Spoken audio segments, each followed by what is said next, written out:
Here we have a wonderful problem involving functions.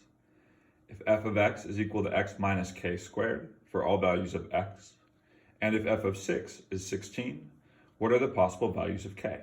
Let's take these two pieces of information to the whiteboard and see if we can solve the problem. So here we've got the relevant information of our problem, color-coded of course.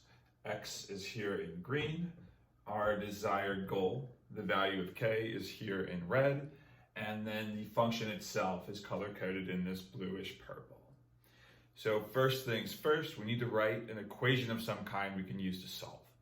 If f of 6 is 16, but our function is f of x, then f of 6 is also 6 minus k squared. So essentially, what we've been given here is two different values for the function f at 6. Once you've got this equation written, you're just a few steps away from the answer.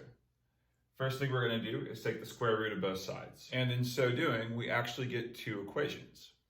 Keep in mind that every time you take the square root of a number, you get two roots. 4 squared is 16, but negative 4 squared is 16 as well.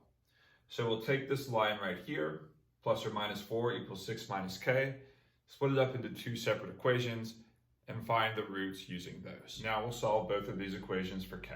Subtract 6, then multiply by negative 1 for k equals 2, and again, subtract 6 and multiply by negative 1 for k equals 10.